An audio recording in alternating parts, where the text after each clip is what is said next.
I have friends who say, oh my gosh, how could you be a parent? And in my mind, it's like, well, how could you not be a parent? When he looks for you, it gives you a sense that there's someone waiting for you at home. You have something in life like worth living for. Hearing his first cry, the pain all went away. It's a time of great joy when we bring a newborn home. It's emotional, it's happy, it brings families together, but it's also a very trying new time. It's a little overwhelming when you're running on 2 hours of sleep yourself. Hard work. I actually went out and bought a book of how to be a dad. Every baby brings joy with it, but we still have to focus on safety.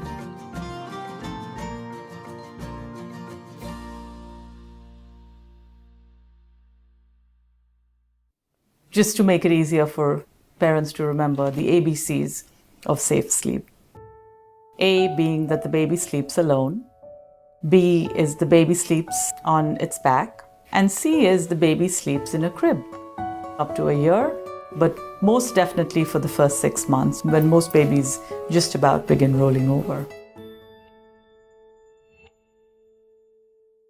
It is super tempting to want to bring Elliot into bed. If he's whiny, like I'll lay him down in the bed with me. I just want to leave him there with us so I won't have to get up.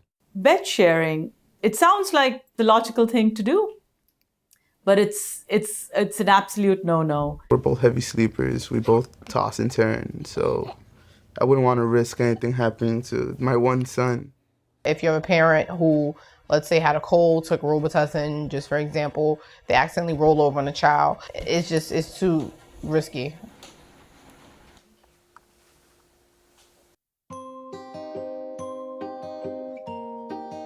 When babies are put to sleep on their back, the position of the airways and the nose are all exposed for easy breathing. Even in case of a small spit up, with the baby on the back, the airway still remains open.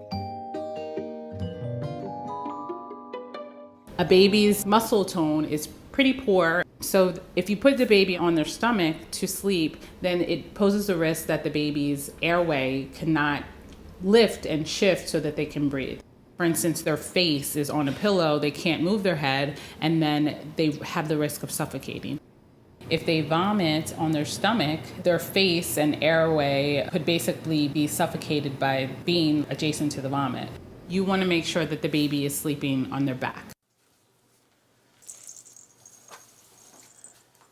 The recommendations for the crib also is that it's a firm mattress. The firmness of the mattress really keeps them on their back. We do not encourage to have any toys or pillows or decorative items in the crib. It's just the mattress, a tight-fitting sheet, and the baby on its back.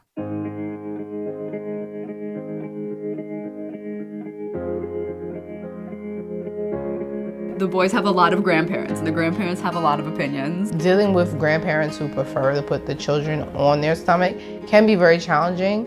The grandma says, but I raised my kids sleeping on the tummy. And look, they're all fine. That's just sometimes the luck of the draw. Good afternoon, Ms. Figueroa. I actually have always encouraged my patients to bring their extended caregivers, family members, grandma, grandpa, uncles and aunts, whoever. Bring them to an appointment. It could be less about you telling them what to do than me as the physician giving my recommendation to them. We're so overwhelmed and tired and exhausted that it's just easier to put the baby between you, especially if you're breastfeeding or if your baby is colicky or your baby cries. We strongly recommend breastfeeding all newborns, but it doesn't matter. Breastfed babies also go in the safe sleep position on their backs in a crib by themselves. If you think that you're going to fall asleep, set an alarm on your phone so that you can wake up, put them in the bassinet, and then you can both sleep soundly. To the parent that comes to me with the concern of the baby being cold, I would encourage the parent to put the baby in warmer clothing. Potentially a sleeper with footies. There are different gowns that they have now for the baby. When you put the child in and you zip it up, that served as a blanket as well as a protector to make sure that nothing would suffocate him, but he's still staying warm throughout the night. We all tell ourselves, okay, that's not gonna be me. I'm not gonna be the one to roll over on the baby. My baby's not gonna fall off the bed. This is not gonna happen to my baby.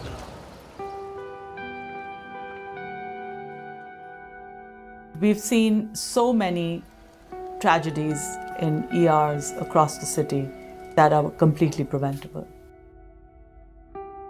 You're winding down an overnight shift and you see this frantic family come in with the baby that's not moving. It's confusing for them because they don't know what happened, and it's hard to explain to them that they're small. Any little thing can cover the mouth, the airway, they stop breathing.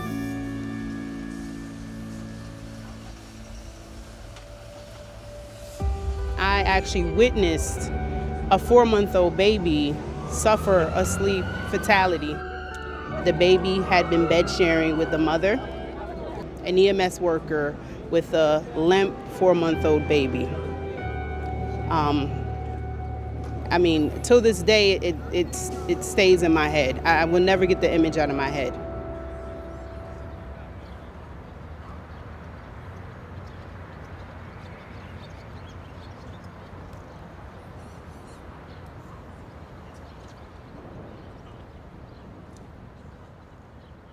I don't think we are living in times where we can just rely on luck. We have scientific data that backs up safe sleep. I can't say it enough. Alone, on the back, in a crib. That should be the only way it goes.